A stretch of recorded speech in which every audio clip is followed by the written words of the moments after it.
الحمد لله رب العالمين والصلاة والسلام على خاتم النبيين أما بعد فأعوذ بالله من الشيطان الرجيم بسم الله الرحمن الرحيم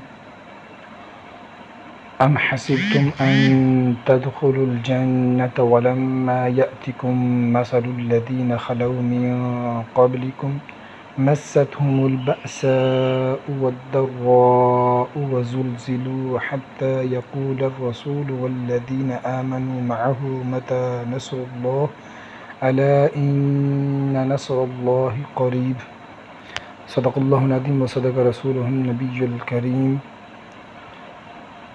قال الله تبارك وتعالى في القرآن المجيد إن الله وملائكته يصلون على النبي يا أيها الذين آمنوا صلوا عليه وسلموا تسليما صلاة والسلام عليك يا رسول الله وعلى آلك وصحابك يا حبيب الله صلاة والسلام عليك يا نبي الله وعلى آلك وصحابك يا نور الله معزز سامعین، ہم نے پارہ 2 سورہ بقرہ آیت نمبر 214 سننے کی ساتھ حاصل کی۔ علماء کرام فرماتے ہیں غزوہ احزاب جو 5 سن ہجری کو پیش آیا، اس میں مسلمانوں کو سخت تکلیفوں کا سامنا تھا، سخت سردی کا موسم تھا، خوراک کی کمی تھی، صحابہ کرام علیہم رضوان سخت بھوک کے سبب پیٹ پر پتھر باندھے ہوئے تھے اور اسی حالت میں خندق یعنی گہرے کھڑے کھود رہے تھے۔ اس کے ساتھ ساتھ سخت دشمن کا سامنا بھی تھا اور مدینہ منورہ کے اندر موجودہ غیر مسلم اور منافق بھی سازشیں رچا رہے تھے۔ وہ مسلمانوں پر چاروں طرف سے تکلیف ہی تکلیف تھی۔ اس موقع پر یہ آیت کریمہ نازل ہوئی جس میں مسلمانوں کو پچھلی امتوں کے حالات بتا کر صبر دلایا گیا۔ ام حسبتم ان تدخلوا الجنة ولما يأتكم مثل الذين خلوا من قبلكم مستهم البأساء والضراء وزلزلوا حتى يقول الرسول والذين آمنوا معه متى نصر الله ألا إن نصر الله قريب۔ کیا تمہارا یہ گمان ہے کہ جنت میں داخل ہو جاؤ گے حالانکہ ابھی تم پر پہلے لوگوں جیسی حالت نہ آئی؟ انہیں سختی اور شدت پہنچی اور انہیں زور سے ہلا ڈالا گیا، یہاں تک کہ رسول اللہ صلی اللہ علیہ وسلم اور اس کے ساتھ ایمان والے کہہ اٹھے اللہ کی مدد کب آئے گی؟ سن لو، بے شک اللہ کی مدد قریب ہے۔ یعنی اے مسلمانوں، کیا تم نے یہ سمجھ رکھا ہے کہ جنت جیسی اعلیٰ نعمت یوں ہی بغیر محنت کے حاصل کر لو گے؟ اب تک تم پر وہ مصیبتیں نہ آئیں جو تم سے پہلے والوں پر آ چکی ہے۔ انہیں بہت تکلیفیں پہنچی اور انہیں ہلا ڈالا گیا، انہیں بار بار سخت آزمائشوں کا سامنا ہوا۔ ان تکلیفوں کی شدت اس حد تک پہنچ گئی کہ فرمانبردار مومن اور ان کے رسول بھی بے قرار ہو کر پکار اٹھے کہ اے رب کریم، تیری مدد کب پہنچے گی؟ حالانکہ رسول تو بڑے صابر ہوتے ہیں۔ اے مسلمانوں، ان پر ایسی شدت کی تکلیفیں آئیں، اس کے باوجود وہ لوگ دین پر قائم رہے۔ دنیا کی کوئی مشقت، کوئی مصیبت، کوئی تکلیف ان کا حال بدل نہ سکی۔ لہٰذا اے مسلمانوں، تم تو ان امتوں سے افضل امت ہو، تمہیں چاہیے کہ صبر کا اچھا نمونہ پیش کرو اور کسی صف میں ان سے پیچھے نہ رہو۔ بخاری شریف میں حدیث پاک ہے، صحابی رسول حضرت خباب رضی اللہ تعالیٰ عنہ فرماتے ہیں سرکار مدینہ صلی اللہ علیہ وسلم خانہ کعبہ کے سائے میں اپنی چادر مبارک سے تکیہ لگائے تشریف فرماتے۔ ہم نے عرض کی یا رسول اللہ صلی اللہ علیہ وسلم، ہم پر اتنی تکلیفیں آئی ہیں، آپ ہمارے لیے دعا کیوں نہیں فرماتے؟ اس پر مکی مدنی سلطان رحمت دو جہاں صلی اللہ علیہ وسلم نے فرمایا تم سے پہلے لوگوں پر بہت مصیبتیں ہیں، وہ لوگ زمین پر گڑھا کھود کر اس میں دبا دی جاتے تھے، آرے سے چیر کر 2 ٹکڑے کر ڈال دی جاتے تھے، لوہے کی کنگھیوں سے ان کے گوشت نوچے جاتے تھے، لیکن ان پہ سے کوئی مصیبت انہیں ان کے دین سے روک نہ سکتی تھی۔ لہٰذا جیسے انہوں نے صبر کیا ایسے ہی تم بھی صبر کرو، بے شک اللہ پاک کی مدد قریب ہے۔ برادران اسلام، اس آیت کریمہ میں ہمیں یہ درس دیا گیا ہے کہ دین کے راستے میں مشکلات آتی ہی آتی ہیں، اس راہ پر چلنے والوں کو قربانیاں دینی ہی پڑتی ہیں، تب ہی بلند مقامات ملتے ہیں۔ لہٰذا ہر مسلمان کو چاہیے کہ راہ خدا میں تکلیفیں سہیں اور تن من دھن سب کچھ لوٹانے کے لیے ہر وقت تیار رہا کریں۔ یہی بات ایک دوسری آیت میں ارشاد ہوئی، فرمایا احسب الناس ان يتركوا ان يقولوا آمنا وهم لا يفتنون۔ کیا لوگوں نے یہ سمجھ رکھا ہے کہ انہیں صرف اتنی بات پر چھوڑ دی جائے گا کہ وہ کہتے ہیں ہم ایمان لائے اور انہیں آزمایا نہیں جائے گا؟ معلوم ہوا مسلمانوں کا ان کی ایمانی قوت کے مطابق امتحان لینا اللہ پاک کا قانون ہے۔ بیماری، ناداری، غربت، مصیبت، یہ سب اللہ پاک کی طرف سے آنے والی آزمائشیں ہیں۔ جن سے مخلص مسلمان اور منافق کے درمیان فرق واضح ہو جاتا ہے۔ یہ شہادت کی الفت میں قدم رکھنا ہے۔ لوگ آسان سمجھتے ہیں مسلمان ہونا۔ معزز سامعین، یہ بات ہمیشہ یاد رکھیے، زندگی صرف سانس لیتے رہنے کا نام نہیں ہے۔ ڈاکٹر اقبال نے زندگی کی حقیقت کو بڑے واضح انداز میں بیان کیا ہے۔ کہتا ہے، برتر از اندیشہ سود و ضیاء ہے زندگی، ہے کبھی جاں اور کبھی تسلیم جاں ہے زندگی۔ زندگی نفع نقصان کے اندیشوں سے اوپر کی ایک چیز ہے۔ کبھی سانس لینے اور زندہ رہنے کا نام زندگی ہوتا ہے، اور کبھی محبوب کی رضا کے لیے سر قربان کر دینے کا نام زندگی ہوتا ہے۔ غرضے کہ اصل چیز اللہ پاک کی رضا ہے۔ جب سانس لیتے رہنے میں اس کی رضا ہو، اس وقت تک سانس لیتے رہنا زندگی ہے۔ جب تک خوشحال رہنے میں اس کی رضا ہو، اس وقت تک خوشحال رہنا زندگی ہے۔ جب مشکلات جھیلنے میں اس کی رضا ہو، اس وقت مشکلات جھیلنا زندگی ہے۔ اور جب سر قربان کر دینے میں اللہ پاک کی رضا ہو، اس وقت سر کٹکھٹا دینا زندگی ہے۔ اللہ پاک قرآن کریم میں فرماتا ہے، وَلَا تَقُولُوا لِمَن يُقْتَلُ فِي سَبِيلِ اللَّهِ أَمْوَاتٌ بل احیاء ولکن لا تشعرون۔ اور جو اللہ کی راہ میں مارے جائیں انہیں مردہ نہ کہو، بلکہ وہ زندہ ہیں لیکن تمہیں اس کا شعور نہیں۔ یہی وہ بنیادی سبق ہے جو ہمیں کربلا سے سیکھنے کو ملتا ہے۔ امام علی مقام امام حسین رضی اللہ تعالیٰ عنہ کی جب ولادت مبارک ہوئی، حضرت جبریل امین علیہ السلام بارگاہ رسالت میں مبارکباد دینے کے لیے حاضر ہوئے، اور ساتھ ہی شہادت کی خبر بھی دے دی گئی۔ آپ کی شہادت کی خبریں مشہور تھیں۔ امام حسین رضی اللہ تقریباً 56 سال اس دنیا میں تشریف فرما تھے۔ پھر جب دین کی خاطر قربانی پیش کرنے کا وقت آیا، آپ نے صبر کے ساتھ اللہ پاک کی رضا میں راضی ہوتے ہوئے بڑی بہادری کے ساتھ سر کٹا دیا۔ گویا جب تک سانس لیتے رہنے میں اللہ پاک کی رضا تھی، اس وقت تک آپ زندہ رہے۔ جب سر کٹانے میں اللہ پاک کی رضا تھی، اس وقت آپ نے سر قربان کر دیا۔ آپ نے تقریباً 56 سال جو گزارے وہ بھی زندگی تھی، اور جب سر کٹا دیا تو یہ بھی زندگی ہے۔ آپ پہلے بھی زندہ تھے، اور اللہ پاک کا قرآن بتاتا ہے کہ آپ اب بھی زندہ ہے۔ حسین ایک علامت ہے زندگی کے لیے، حسین عزم سفر ہے مسافری کے لیے، فطرت کی مسحت کا اشارہ حسین ہے، قربانیوں کی آنکھ کا تارہ حسین ہے۔ وہ اس لیے لڑے کہ ستم کو مٹا سکے، پھر کیوں نہ ہم کہیں کہ ہمارا حسین ہے۔ معزز سامعین، یہاں یہ بات بھی ضرور یاد رکھیے کہ اسلامی تاریخ میں کربلا کی بہت اہمیت ہے۔ اسلامی تاریخ اس وقت تک مکمل ہی نہیں ہوتی جب تک کربلا کا ذکر نہ کر دی جائے۔ لیکن کربلا کی اہمیت صرف اس لیے نہیں کہ میدان کربلا میں اہل بیت کرام پر ظلم ہوا تھا۔ کربلا کی اصل اہمیت امام حسین رضی اللہ تعالیٰ عنہ کے حوصلے کے سبب ہے۔ امام حسین رضی اللہ تعالیٰ عنہ کا وہ حوصلہ، وہ استقامت، وہ صبر و رضا جس کی آپ نے میدان کربلا میں مثال قائم کی، وہ صبر، استقامت اور حوصلہ اصل میں کربلا کو یادگار بناتا ہے۔ جس دھج سے کوئی مقتل میں گیا وہ شان سلامت رہتی ہے، یہ جان تو آنی جانی ہے، اس جان کی تو کوئی بات نہیں۔ شہید دنیا میں اور بھی بہت ہیں، آئندہ بھی ہوں گے، مگر امام حسین رضی اللہ عنہ کو شہیدوں کا سردار بنانے والی جو چیز ہے وہ یہی آپ کی شان، آپ کا حوصلہ ہے جس کے ساتھ آپ میدان کربلا میں اترے تھے۔ آپ ذرا تصور تو کیجیے، 10 محرم الحرام جمعہ کا دن ہے، امام علی مقام امام حسین رضی اللہ تعالیٰ عنہ اپنے بیٹوں، اپنے بھتیجوں، اپنے بھائیوں اور دیگر شہیدوں کے تقریباً 72 لاشیں اٹھا کر خیمے کے پاس رکھ چکے ہیں۔ وہ جو چل کر میدان میں پہنچ سکتے ہیں، امام علی مقام نے انہیں میدان میں بھیج کر قربان کر دیا۔ اور حضرت علی اصغر رضی اللہ عنہ جو خود چل کر نہ جا سکتے تھے، امام علی مقام رضی اللہ عنہ نے اپنے ہاتھوں پر اٹھا کر لے گئے، ان کی بھی قربانی پیش کر دی۔ اب خیموں میں صرف پردہ دار خواتین ہیں اور ایک شہزادہ بیمار حضرت امام زین العابدین رضی اللہ عنہ ہے۔ 3 دن کی بھوک پیاس ہے، جگر زخموں سے چور چور ہے، سر پر تکلیفوں کا پہاڑ ٹوٹ چکا ہے۔ اس حالت میں اور اس کیفیت میں سلطان کربلا امام علی مقام امام حسین رضی اللہ عنہ نے جنگ کا لباس پہنا، اپنے نانا جان رحمت دو جہاں سلم کا امامہ شریف سر پر باندھا، حضرت امیر حمزہ رضی اللہ عنہ کی ڈھال اپنی کمر پر باندھی، اپنے والد محترم حضرت علی المرتضیٰ شیر خدا رضی اللہ عنہ کی تلوار اٹھائی، اور نرالی شان کے ساتھ تنہا سب کچھ قربان کرنے کے بعد اب اپنی جان عزیز بھی رائے حق میں نذرانہ دینے کے لیے میدان کربلا کی طرف بڑھ رہے ہیں۔ اللہ اکبر! باپردہ سید زادوں کی فکر بھی ہے، سامنے 20,000 کا لشکر بھی ہے، تنہائی بھی ہے، پردیس بھی ہے، بھوک اور پیاس بھی ہے۔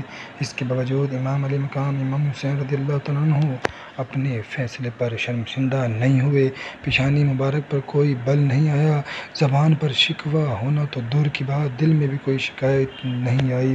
صبر و استقامت، تحمل، برداشت اور رضا چہرے پر صاف واضح ہے۔ امام علی مقام رضی اللہ عنہ نے خیمے سے چلتے وقت باپردہ خواتین کو بھی صبر و رضا کی تلقین کی، اور جب میدان کربلا میں پہنچے تو آخری خطبہ ارشاد فرمایا۔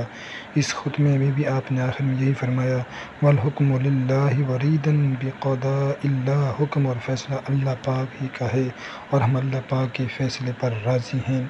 روایت میں ہے، جنگ کے دوران امام علی مقام امام حسین رضی اللہ عنہ کے چہرہ مبارک پر تیر لگا، منہ سے خون بہنے لگا، آپ نے وہ خون چلو میں لیا، چلو بھر گیا، آپ نے وہ خون آسمان کی طرف اچھال دیا اور کہا، اے اللہ پاک، یہ تیرے نبی کی بیٹی کے بیٹے کا خون ہے، میں اس کا بدلہ مانگتا ہوں۔ راوی کہتے ہیں، اس خون کا ایک قطرہ بھی واپس زمین پر نہ گرا۔ ہزاروں میں بہتر تن تھے تسلیم و رضا والے، حقیقت میں خدا ان کا تھا اور یہ تھے خدا والے۔ کسی نے جب وطن پوچھا تو حضرت نے یہ فرمایا، مدینے والے کہلاتے تھے، اب ہیں کربلا والے۔ حسین ابن علی کی کیا مدد کر سکتا تھا کوئی؟ یہ خود مشکل کشا تھے اور تھے مشکل کشا والے۔ اللہ اللہ، یہ ہے امام علی مقام رضی اللہ عنہ کی وہ شان، وہ ہمت، وہ حوصلہ، وہ صبر استقامت جس کے ساتھ آپ میدان کربلا میں تشریف لائے۔ اسی شان اور استقامت کے ساتھ آپ نے جان قربان کی، اور یہی امام علی مقام رضی اللہ عنہ کی شان و استقامت ہے جو کربلا کو زندہ رکھتی ہے۔ ہمیں بھی چاہیے کہ دین کی خاطر قربانی کے لیے ہمیشہ تیار رہیں۔ جب بھی دین کے لیے قربانی دینے کا موقع آئے تو بالکل پیچھے نہ ہٹیں، خوش دلی کے ساتھ، استقامت اور حوصلے کے ساتھ، نہایت بہادری اور شان کے ساتھ قربانی پیش کریں۔ اس کا جو انعام ملے گا انشاءاللہ الکریم وارے نیارے ہو جائیں گے۔ آئیے میں آپ کو راہ خدا میں پیش کی گئی ایک عظیم قربانی اور اس پر ملنے والے انعام کی داستان سناتا ہوں۔ ایک صحابی رضی اللہ تعالیٰ عنہ تھے، نام مبارک سعد تھا اور رنگ کالا تھا۔ ایک دن وہ بارگاہ رسالت میں حاضر ہوئے، عرض کی، یا رسول اللہ صلی اللہ علیہ وسلم، کیا میرے کالے رنگ کی وجہ سے مجھے جنت میں جانے سے روک دیا جائے گا؟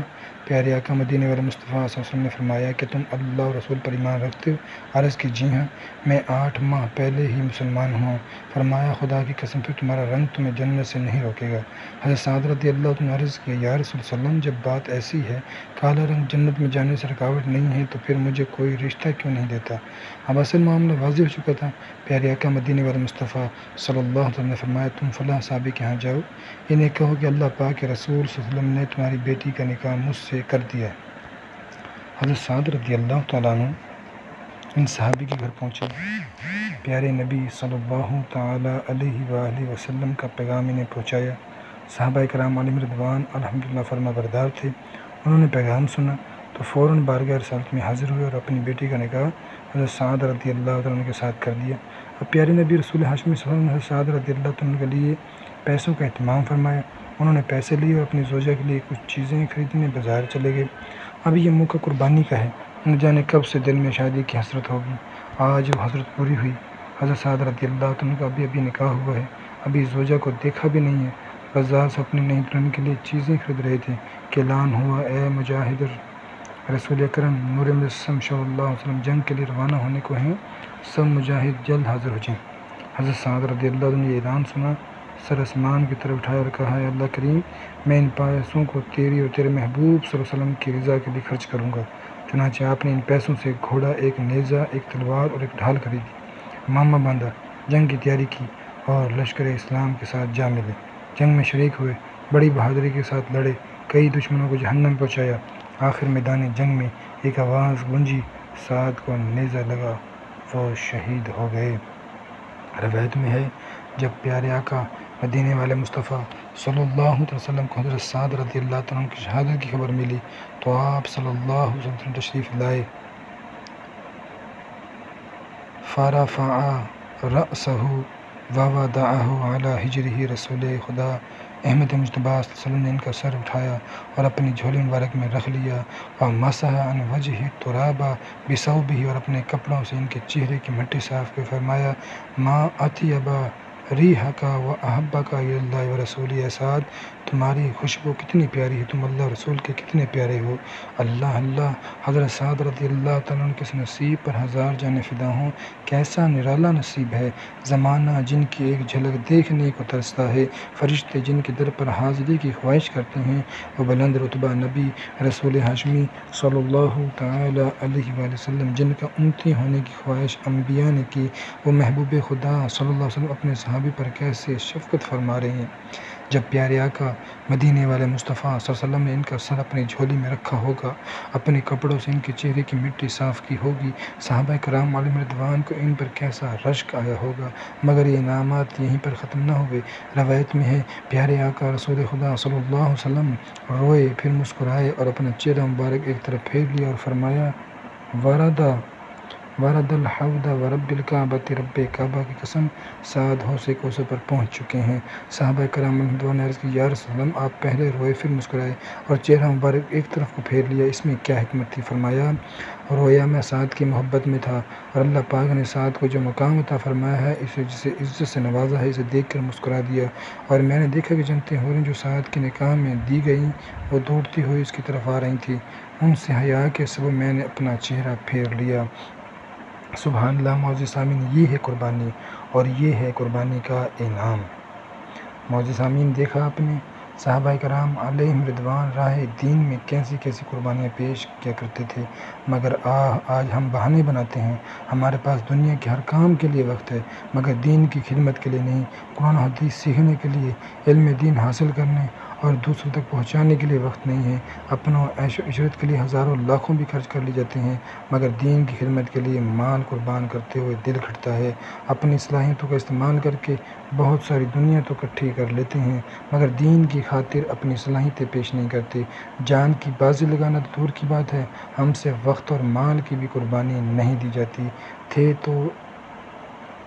تھے تو ابا وہ تمہارے ہی، مگر تم کیا ہو، ہاتھ پر ہاتھ دھرے منتظر فردا ہو۔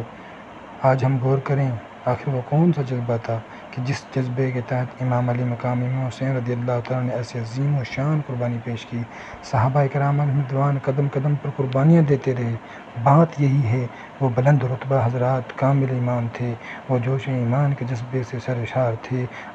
آج کا مسلمان اکثر کمزوری ایمان کا شکار ہے، ان کے پیش نظر ہر دم اللہ رسول کی رضا ہوا کرتی تھی، مگر افسوس آج کے مسلمانوں کی اکثریت کی اب اس طرف کوئی توجہ نہیں۔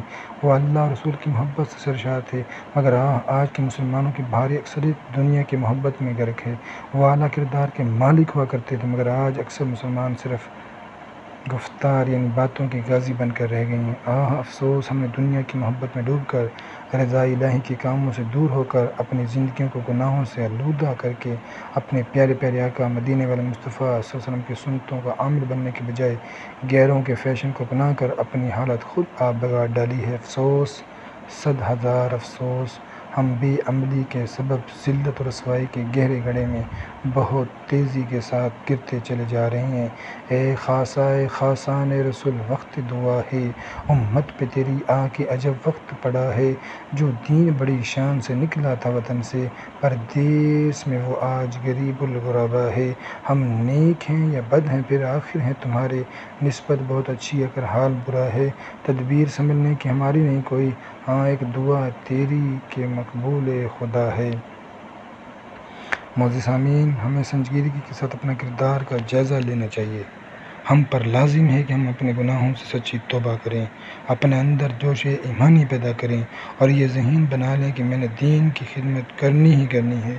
کاش سب یہ مدنی مقصد اپنا لیں کہ مجھے اپنی اور ساری دنیا کے لوگوں کی اصلاح کی کوشش کرنی ہے۔ انشاءاللہ الکریم ایک مسلمان ہونے کی حیثیت سے اگر ہم اپنی ذمہ داری کو سمجھ کر، اللہ رسول کے محبت میں ڈوب کر اس مدنی مقصود کو پورا کرنے میں لگ جائیں تو انشاءاللہ الکریم دونوں جہاں میں بیڑا پار ہو جائے گا۔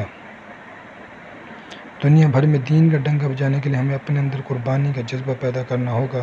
بغیر قربانی پیش کے کچھ نہیں ہو سکتا۔ دیکھیے ہمارے پیارے آقا مدینے والے مصطفیٰ صلی اللہ علیہ وسلم نے دین کی خاطر کیسی قربانیاں پیش کی، اس کا تصور ہی لرزا دینے کے لیے کافی ہے۔ آپ صلی اللہ علیہ وسلم کو بے حد ستایا گیا، راہوں میں کانٹے بچھائے گئے، آپ صلی اللہ علیہ وسلم پر پتھر برسائے گئے، یہاں تک کہ کفار بدتوار نے آپ کو شہید کرنے کی بھی ناکام کوششیں کیں، مگر ہمت والے نبی رسول ہاشمی صلی اللہ علیہ وسلم نے ہمت نہ ہاری۔ آپ صلی اللہ علیہ وسلم کی مسلسل کوشش رنگ لائی۔ جو لوگ دشمن تھے وہ اللہ پاک کے فضل و کرم سے دوست بن گئے، جو جان کے پیاسے تھے وہ جانیں قربان کرنے لگے، جو دوسروں کو مسلمان ہونے سے روکتے تھے وہ خود مسلمان ہو کر دوسروں کو مسلمان کرنے کی کوشش میں مصروف ہو گئے۔ الحمدللہ آج ساری دنیا میں جو اسلام کی بہاریں وہ اللہ پاک کے عنایت سے پیارے مصطفیٰ صلی اللہ علیہ وسلم کی ان کوششوں اور صحابہ کرام علیہم رضوان کی قربانیوں کا نتیجہ ہے۔ حق کی راہ میں پتھر کھائے، خون بھی نہائے طوائف میں، دین کا کتنی محنت سے کام آپ نے اے سلطان کیا۔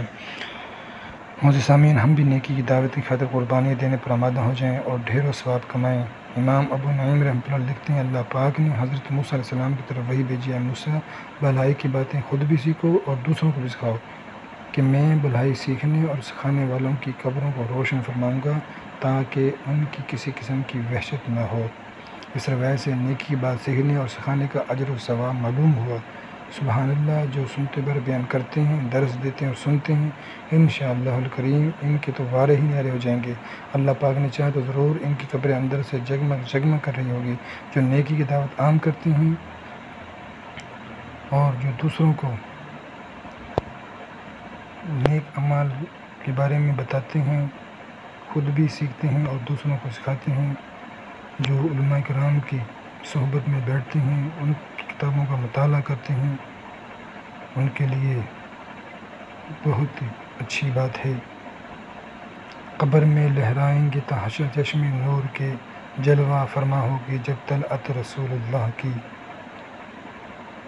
حضرت ابو سعید خدری رضی اللہ عنہ سے روایت ہے، جو اپنے دین کا علم سیکھنے کے لیے صبح یا شام کو چلا وہ جنتی ہے۔ ایک حدیث پاک میں جو شخص علم کی تلاش کرتا ہے تو یہ کام اس کے پچھلے گناہوں کا کفارہ ہو جاتا ہے۔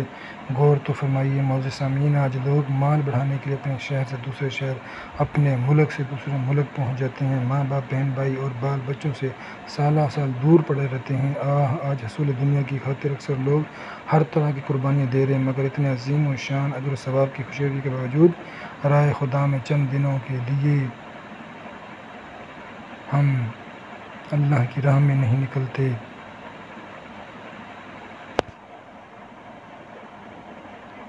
نیکی کی دعوت کسی کو نہیں دیتے، نہ خود نماز پڑھتے ہیں، نہ دوسروں کو اس کی دعوت دیتے ہیں، نہ ہم بیان سنتے ہیں، نہ ہم علماء کرام کی صحبت میں بیٹھتے ہیں۔ ذرا سوچیں تو صحیح، صحابہ کرام اہل بیت پاک اور شہدائے کربلا رضی اللہ عنہم نے رائے خدا میں کیسی قربانیاں پیش کی، رائے خدا کے ہر سفر میں بڑھ چڑھ کر حصہ لیا۔ یہ انہیں کی قربانیوں کا صدقہ جو آج دنیا میں ہر طرف دین اسلام کی بہاریں۔ بہرحال ایک طرف صحابہ اہل بیت رضی اللہ عنہم ہیں جن کی زندگیاں دین کی سربلندی کے لیے وقف تھی، اور دوسری طرف ہم غافل لوگ ہیں جن کی دن رات صرف اور صرف دنیا ہی کی ترقی کے لیے گویا وقف ہے۔ ہمیں بھی ہمت کرنی ہے، ہمیں بھی جوش ایمانی کا ثبوت دینا ہے۔